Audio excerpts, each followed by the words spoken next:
Hello student, welcome to my YouTube channel.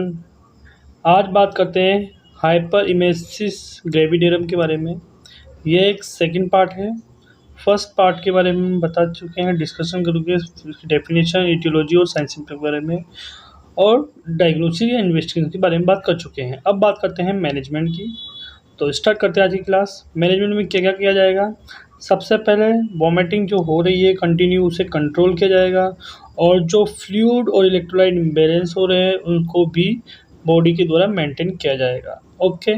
जो metabolism disturb है, ketone जैसे कि फैट के टूटने से जो ये मेटाबॉलिज्म डिसऑर्डर हो रहा है, एसिडोसिस, तो उसको भी कंट्रोल किया जाएगा। Okay. And prevent the serious complication, जो भी सीरियस कॉम्प्लिकेशन है वोमिटिंग की वजह से जो भी आ रहे हैं उनको भी ध्यान दिया जाएगा और उनको कंट्रोल किया जाएगा, और प्रेगनेंसी में केयर प्रोवाइड की जाएगी। ओके। सबसे इसमें फर्स्ट पॉइंट है हॉस्पिटलाइजेशन। डायग्नोस करने के दौरान हमें पता चलेगा कि पेशेंट को हाइपर इमेसिस ग्रेविडेरियम हो रहा है, तो पेशेंट को एडमिट करा जाएगा। ओके, समझ में आया। फिर बात करते हैं फ्लूइड्स। एक्सेसिव मात्रा में फ्लूइड लॉस हो रहा है बॉडी के द्वारा, तो उसका सबसे पहले ट्रीटमेंट जाएगा ताकि पेशेंट को हम प्रिवेंट कर सकें, बचा सकें, क्योंकि फ्लूइड ज़्यादा लॉस होने से पेशेंट शॉक में भी जा सकता है। तो इसलिए फर्स्ट प्रायोरिटी हमारी होगी कि पेशेंट को फ्लूइड को मेंटेन करना। ओके, समझ में आया। तो सबसे पहले हम क्या करेंगे, फ्लूइड देकर वोमिटिंग को कंट्रोल किया जाएगा, और ओरली फीडिंग तब दी जाएगी जब 24 घंटे तक पेशेंट को किसी प्रकार की वोमिटिंग ना हो। ओके। नेक्स्ट है during period fluid the given through the intravenous, और जब तक वोमिटिंग कंट्रोल नहीं होती है पेशेंट को आईवी रूट के माध्यम से फ्लूइड प्रोवाइड किया जाएगा। ओके, समझ में आया। या फिर पेशेंट को 24 घंटे तक पेशेंट को फ्लूइड कैलकुलेट कर इन्फ्यूज़न मशीन के द्वारा पेशेंट को फ्लूइड प्रोवाइड किया जाएगा।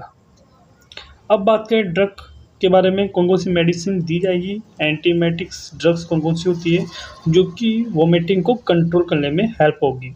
सबसे पहली जो मेडिसिन है प्रोमेथाजीन है, जिसे फिनालगन भी बोलते हैं, और 25 mg होती है 1 ml में। ओके। प्रोक्लोरप्रेमाजीन है, जिसे बोलते हैं स्टेमेटिल, जो 5 mg है पर 1 ml में। 2 ml का एम्पुल आता है और 1 ml में 5 mg होता है। ओके।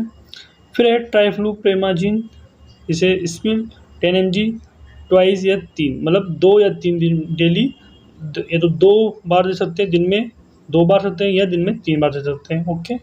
पेटेंसी में पेटेंट एंटीमेटिक थेरेपी। फिर नेक्स्ट है vitamin B6 and doxylamine are also safe and effective. ये पेशेंट को दे सकते हैं। ये पेशेंट की किसी प्रकार की प्रेग्नेंट लेडी में किसी प्रकार की प्रॉब्लम नहीं करती है, और ये प्रेगनेंसी में सेफ होता है। एक होता है मेटोक्लोप्रोमाइड, जो क्या करता है, गैस्ट्रिक स्टिमुलेट करता है, गैस्ट्रिक को एंड इंटेस्टाइन मोटिलिटी को विदाउट स्टिमुलेटिंग द सिक्रेशन, और ये जो पेरिस्टाल्टिक को बढ़ा देता है ताकि पेशेंट रिलीफ मिल सके। ओके। अब बात करते हैं हाइड्रोकोर्टिसोल। हाइड्रोकोर्टिसोल क्या है, एक स्टेरॉइड्स है, इसमें पेशेंट को दिया जाता है। अब क्यों दिया जाता है बात करते हैं। 100 mg IV दिया जाता है ड्रिप में पेशेंट को इन केस ऑफ हाइपोटेंशन है पेशेंट, और हाइपोटेंशन के दौरान पेशेंट को इसमें दिया जाता है ताकि उसे बीपी कंट्रोल किया जा सके और वोमिटिंग को।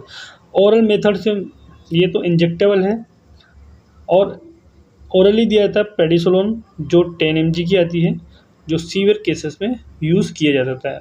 ओके। अब बात करते हैं न्यूट्रिशनल सप्लीमेंट, कौन कौन से न्यूट्रिशनल सप्लीमेंट दे सकते हैं।